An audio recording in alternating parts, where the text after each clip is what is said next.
listening. Live.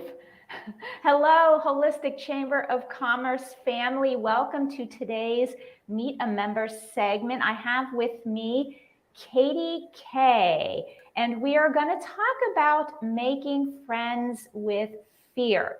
A little bit about Katie. She has over 30 years of experience reading, teaching, living spiritual principles through astrology, tarot, and ancient metaphysics to manifest the best of life, and then spurs people on to share the same with others. She's a believer that adventure always awaits when life is a treasure hunt of inspiration. So, welcome, Katie. Hi, Laura. How's everything there? Great, great. A little cloudy, but other than that, good. Good.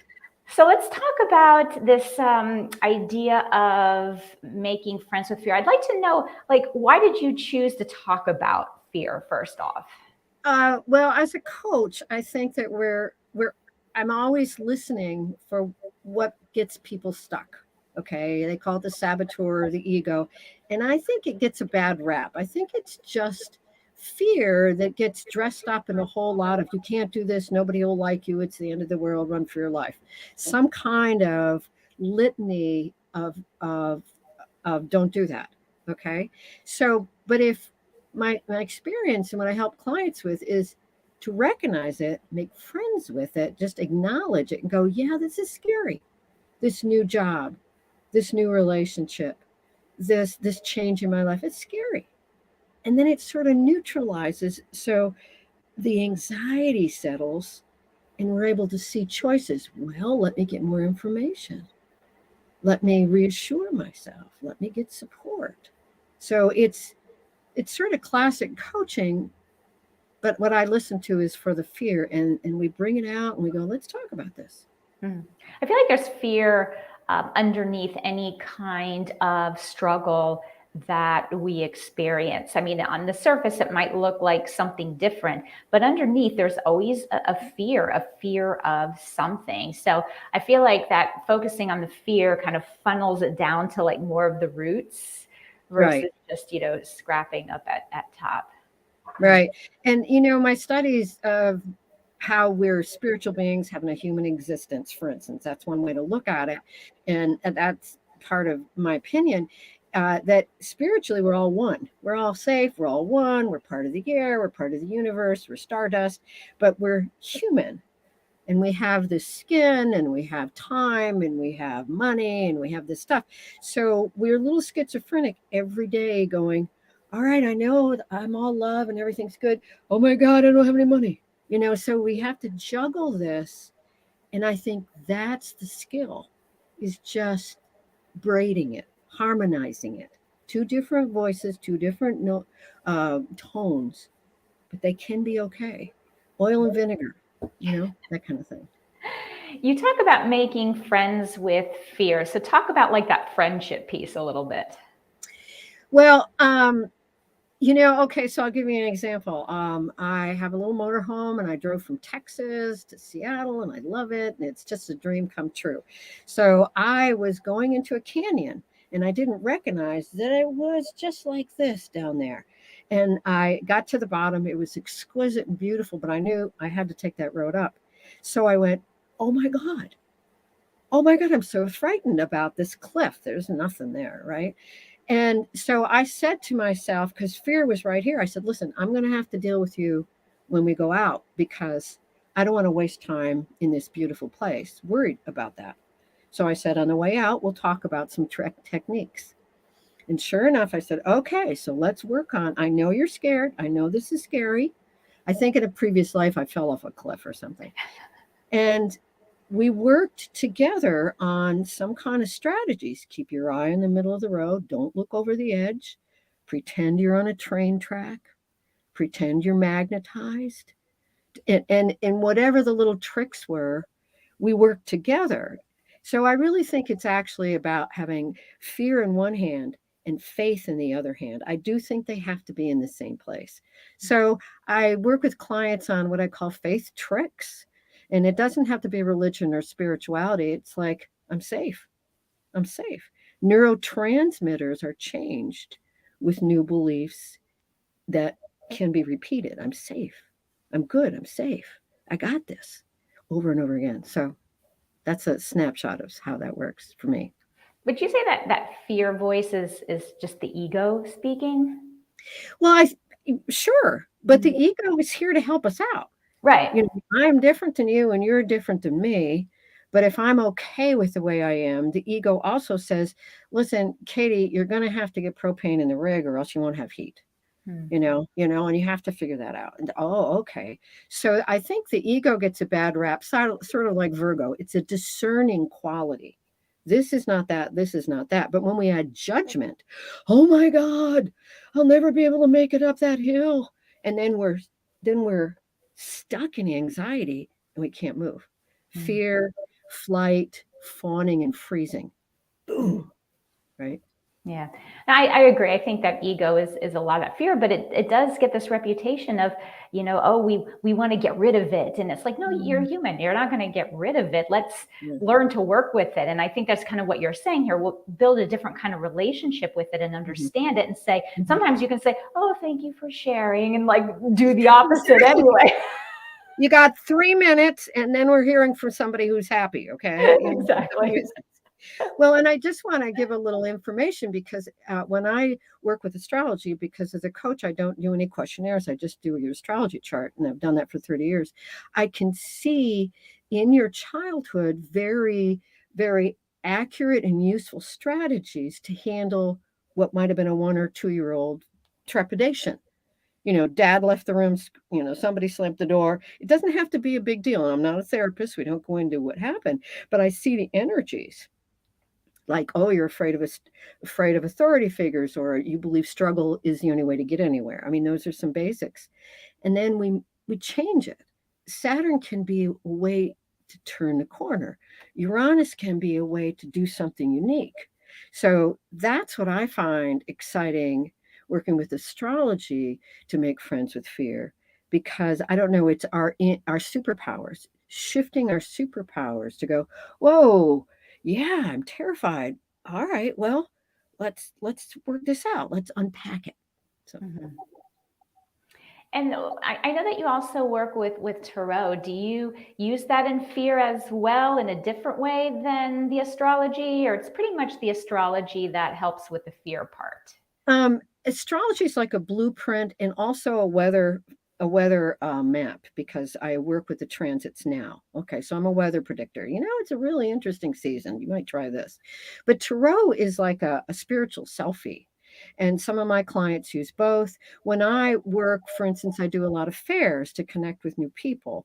Tarot is, of course, a lot easier, and it's more accessible in a visceral way for people who are maybe trepidatious, not quite sure of it. And they're pretty pictures. Lots of times, I never ask what the question is, and I just let the cards talk for themselves. And they're always like, "Wow, that's just what happened," and that's why I still do it. But it's people know this themselves. Like any holistic healer, in my opinion, we help people heal themselves. We offer ideas, and if it resonates with them, if it's this therapy, this kind of holistic massage, sound baths, whatever resonates with people, to recognize, oh, let me try it that way.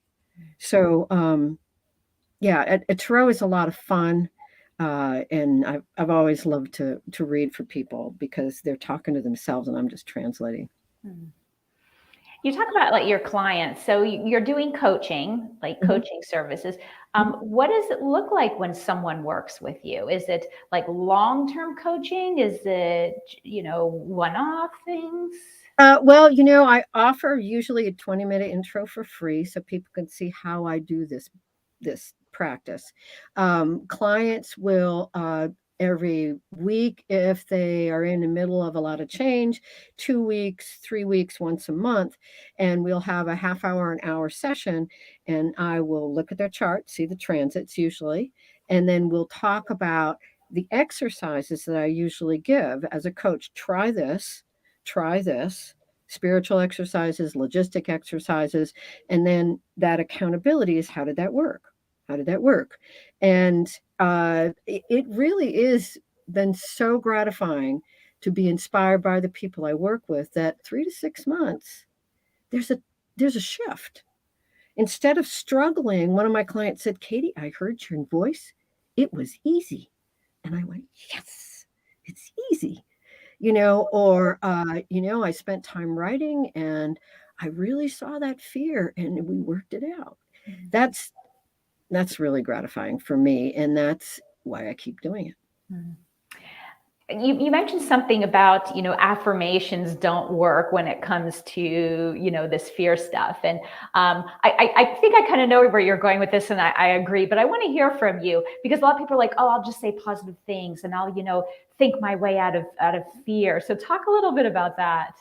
Well, I think it's a little bit of both. I mean, when I'm driving my rig on a cliffy road, I'm safe, I'm safe, I'm safe, I'm safe, I'm safe, just to keep me focused on the road. But I do really believe that when we listen to our fear, we take dictation. My recommendation is take dictation. I want you to write down all these voices. Oh, I can't do this. I'm too old. I'm too stupid. And write them on, honor them, and then turn the page. And what's the opposite? Oh, I can do this. This is easy. And when people say that, they can feel their bodies not believing it. And I go, okay. So now we have to convince our bodies, because they're made up of cellular belief systems, that'll work out. But the Band-Aid of just affirmation, I can do it, I'm good, I'm strong, I'm wonderful, I think sometimes puts a Band-Aid on a wound that has to be cleaned out. I work with people in recovery a lot, and we have to really be honest about that fear so that we can reassure that young part of ourselves. Yeah, I know this is scary, but you can do it. You're actually pretty smart. I know you are, that kind of thing. It's almost like the reparenting idea, inner child stuff. Right, right. So you talked about some things that make you a little bit different, like in your coaching, you use astrology, use a little bit of tarot if circumstances like permit it or whatever.